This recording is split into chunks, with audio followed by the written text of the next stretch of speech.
What we know today is that mercury is one of the most deleterious metals, heavy metals you can find in the body. Alzheimer's, Parkinson's disease, multiple sclerosis, ALS, which is Lou Gehrig's disease in this country, chronic fatigue syndrome, irritated bowel syndrome, Crohn's disease. I'm Karen von Merveldt-Guevara. I am a medical doctor trained in Germany and France. And today I live in the United States. I work under energy medicine, which means I'm using my hands, my whole body to process somebody else's energies and to give an accurate reading of what's going on in the body. Though I've left Western medicine behind, I really value what I learned in those years and in the practical work that I did with patients back in the hospitals. I like to see blood tests. I like to see challenge tests to determine toxicity in the body. I like to see frequency assessments of the body, which is rather part of the natural medical field. During the years that I worked hands-on, I realized so much about the biochemistry in the body, about the tissues, about the organ functioning, and the realization too of how much our ailments today have to do with the toxicity we've been exposed to for generations now. As a Western medical doctor, I look at the body, I look at what does work and what doesn't work, and I gather all my symptoms together. I look into my DSM-4, whatever paper, and I come up, oh, these are the symptoms, so this is the disease. It doesn't tell you anything about the pathological functioning and how the body gets to have these symptoms. I've come to bridge the worlds because I really had to understand that the knowledge I had acquired while studying medicine and working in Western medicine is really substantial to what I do today. In Western medicine, we try to manipulate the symptoms. We try to remediate what doesn't work by putting chemicals into the body that may hit the certain spot there, right in the brain, for example, like DOPA in Parkinson, but we do not get to the actual cause and the core of the problem. You can pretty much bet that in all chronic diseases, the heavy metals kind of prepare the grounds environment on which all other infections or immunological disorders dwell. The problem is that you cannot address the different metals one by the other. It's really about starting with the mercury first, and things will follow. Inflammations, infections will flare up, but need to be addressed too. At the same time that detoxification has to be continued.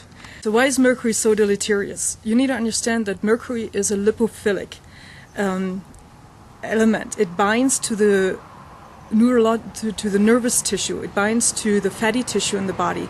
The brain is 60% that. So what it does, it destabilizes the cell membranes. It's like living in a house that has rubber walls.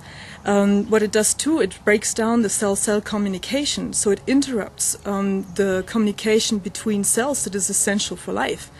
So you send mercury in, it's like the SAS, it's like the Marines, it's like the special forces. They go in, they take down the telegraph masts, they take out the railways, they cut down electric cables. That kind of an understanding, it's like warfare in your body. And it opens the doors for all the other troops to march in and take apart what should be functioning. And you end up with non-functional tissue. How do you get the mercury? Well, number one is, in my opinion, dental fillings, silver fillings, amalgam fillings, however you call it. So every so often I get emails or a phone call from people that have found me on the internet with questions about how I could help them with their Parkinson's, with MS, with ALS, all other chronic diseases. And my first response is always, I'd be very happy to help you, but the first thing that you need to take care of wherever you are is try to find a biodentist, a dentist who's knowledgeable in the proper removal of mercury, and have your fillings taken out and have them removed in a proper way where a certain protocol is followed. And that protocol includes a rubber dam that is put in your mouth that leaves the one tooth or the teeth that need to be treated that day stick out. You need to have an oxygen mask put on your nose, and make sure that while you go through that procedure, you're covered with natural chelators like chlorella, cilantro, bear's garlic, substances that help taking the mercury out of the body by binding it and eliminating it the natural way, which is the intestines. To monitor the detox and kind of set up the best nutritional backup in order to help the heavy metals, the toxins, to leave the body, I cooperate with a naturopathic medical doctor, that's Daniela Hutirova in Cottonwood, who works with Asura technology, that's technology based on Russian inventions from the 50s. It's a frequency measuring device that can measure all the frequencies in your body and from there actually develop customized homeopathic drops to facilitate the process, because sometimes the nutrients we need, we even can't take them up because we have resistance towards those nutritional elements.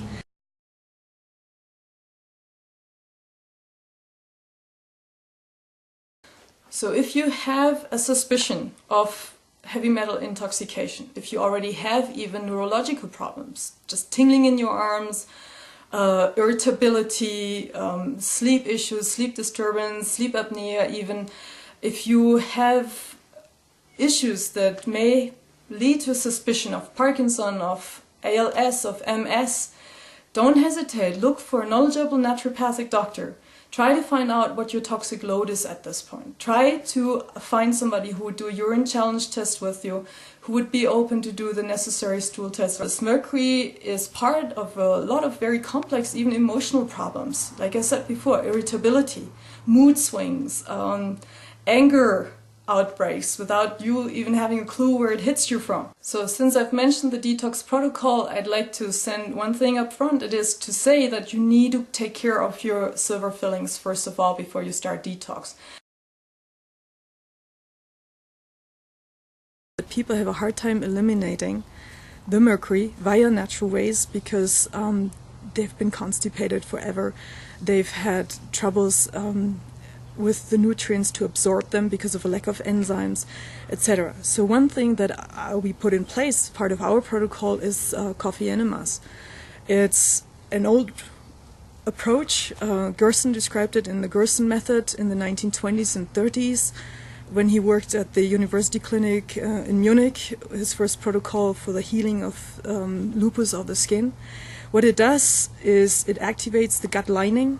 It kind of helps the gallbladder to excrete the bile and does the same to the liver. So it opens up the pipes that we need to have running and free to eventually get the mercury out of the body. So a major obstacle for proper detoxification is the lack of hydration. People are dehydrated these days. You can drink as much as you want. It's not the water that you bring into the body. It's the lack of salts and proper minerals in your body, and partially because they've been replaced by those toxins, heavy metals, etc. So part of it is IV therapy, part of it is cell salts, Schussler, homeopathic cell salts, to rebalance the proper mineral content in the body and help the water to actually get into the cells. To understand that, it's like the liver is the organ of detoxification. The gallbladder stores the bile, which is the liquid that kind of pulls it out into the gut, into the intestines, and in the end evacuates. The liver kind of takes in the lymph. The lymph is the liquid that runs in the lymphatic system, lymphatic vessels. It needs to be drained into the liver. If the liver is maxed out, you have a backup. That backup affects the heart. It affects the lymph system throughout the whole body. The intake of fats, intake of our nutrition, we take in a lot of neurotoxins, heavy metals all the way up front, chemical toxicity, other toxins that love fatty tissue just as well. And the affinity of mercury to the lipophilic tissue plays itself out not only in the nervous tissue in the brain, but by its love for the glandular tissue, because that is fatty tissue too. So all the glands that are sort of in the midline of the body. Let's say the pancreas, the thymus, the thyroid, the hypothalamus, pituitary, pineal gland, all this is part of the ANS. And what these neurotoxins do is they glue themselves to those tissues and take their functioning down. And the adrenals are affected by mercury and by other neurotoxins. But most of all the heart, because the way we're designed, we have the major drainage of lymph from the lower extremities, from the gut, into what we call the cisterna chyli, collecting vessel, like right below the umbilical cord, that drains via a very long and thin pipe, the ductus thoracicus, behind the sternocleidocostal angle into the right atrium, the right heart. So if this is backed up, then you have a direct drainage of toxic liquid into the heart and back up into the pericardium, and you can feel it on the heart. It's part of how a heart attack comes about. I can feel it with my hands, kind of take my body to take these imprints. Is a physical phenomenon. It's a capacity to interface with the body and feel what is in the person in your own body. And then to see how that oftentimes leads to natural shut-offs, where the body just tries at all means to survive and lock that toxicity into pockets in the body, which means that you will find the body in the end torqued and twisted in order to hold those pockets at bay. Okay, so understanding that, it is clear that even emotional diseases, or so-called psychiatric diseases even, have to do with stored heavy metals and toxins in our system. Every time you have an emotional trauma, you create another toxic cyst where you actually store physical toxins.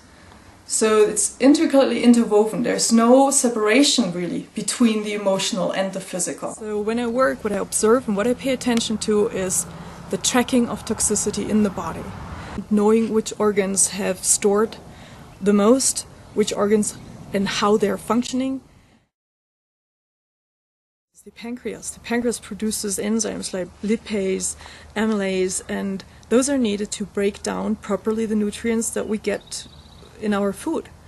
So if the pancreas too is, occupied by heavy metals and can't function properly, then even the natural chelation has problems to get into the system and kind of work its way through the body.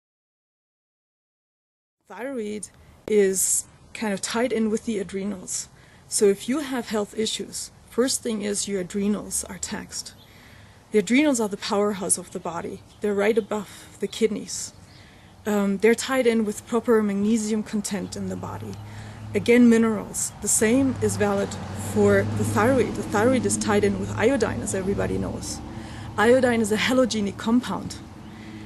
There's other halogenic compounds that are smaller and have a higher affinity. So they'll push the iodine out or make sure that they sit in the seats where the iodine belongs. And we're overexposed these days to these other halogenic compounds, which are fluoride, chlorine, bromide.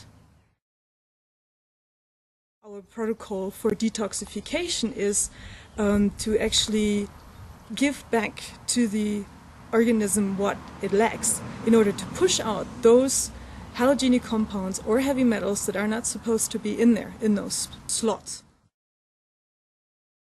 For people who have been on a vegetarian or even vegan diet for long, we know that the presence of amino acids is really crucial to prevent reuptake of mercury from the gut back into the system.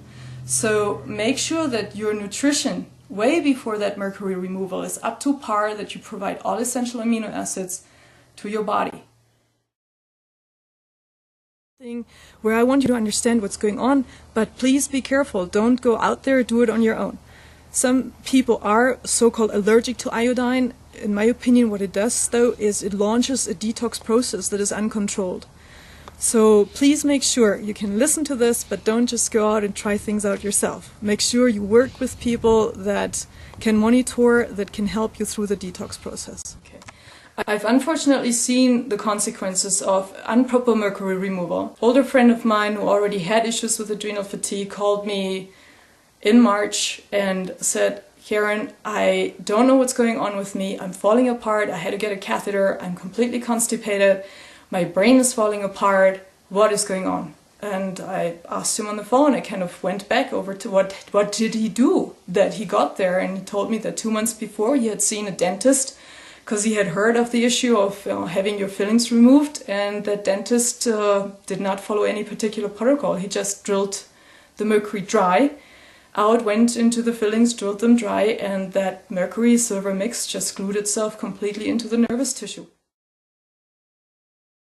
Okay, another issue I want to address is the structural implications, like your body posture and structure that gets aggravated by heavy metals. And by heavy metals and other neurotoxins. Like I mentioned before, it leads to a drying out of the body. Well, imagine you already have an offset of your spine. Your sacrum is not in alignment with the pelvic bone. Consequently, you've lost alignment of C1, C2. You already have this. Well, imagine you dry out. You get more and more into this contraction.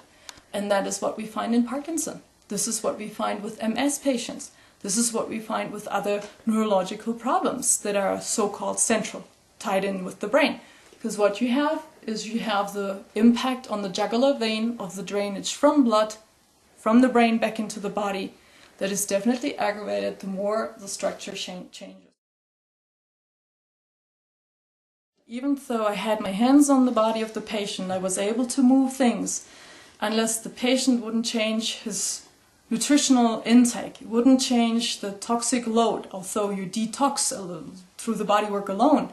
To really get somewhere and to really recover quickly, to accelerate that process, is the synergy of bodywork, of detox, of right nutritional intake, looking into the right minerals in your body. If your spine has issues to get set off, like vertebrae losing alignment, etc., there's not just chiropractic help or bodyworker restructuring help to set that back in place. Oftentimes it is actually the body signaling that specific minerals are missing. And that's pretty accurate by vertebra, what minerals actually are not in the right amount in the body. It's not just the mineral intake that will help reset the spine, it's the help of the body worker, but to have it really stay in place, both sides have to be taken care of, which means the right mineral load and the right body work. And to have this documented and followed with Western medical tools or naturopathic tools, we can create the best protocol for the patient. So if you are a patient, if you are somebody who's suffering from a chronic disease, try to understand what's going on in your body. Please take that information to a doctor. Find somebody who is willing to step back and look at the whole body. If your physician was watching this, try to do the same, like step back, look at the whole body. One organ is tied into the other. There's no such thing as just one failing organ or gland.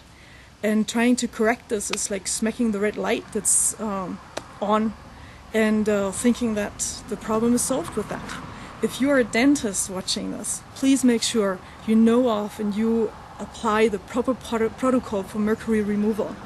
I've had friends, patients, call me in complete distress with a bladder block, with constipation, with the feeling that they're really dying because they went through mercury removal where there was no precautions taken. The dentist drilled in dry and created a complete overload of mercury in the body, breakdown of the autonomous nervous system. So the one element missing so far in this presentation is my work that comes into place when we move patients through detox, and that is the structural work, that is the capacity to realign the body so these shut-off toxic pockets can actually drain in a proper way. The nutritional intake has to change. Carbohydrates, grains, even rice, out. Go down vegetables, meat only. Structural alignment has to be re-established.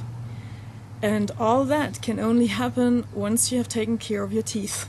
Mercury fillings do not only have the general consequences of mercury continuously leaking into your system, but local effects. They create toxic pockets right around here, and that isn't far from the brain. It affects the ganglion, the cell heaps, like that have to do with the autonomous nervous system. Ganglion cervicalis superior, media, inferior, all these names right here. And they have a local effect on the thyroid. It just is local as much as it is generalized. The same is true for failed root canals, cavities. Any infection in and around the teeth affects your whole body. Every tooth is tied into a meridian. And then again, mercury does not only have the toxic effect on the tissue, but on your electric circuitry. It short circuits all metals in your mouth, short circuit the meridians. And as much as we can try hard in our structural work or acupuncture, all these therapies that approach your electrical system, we can't work against this. It'll shut it off over and over.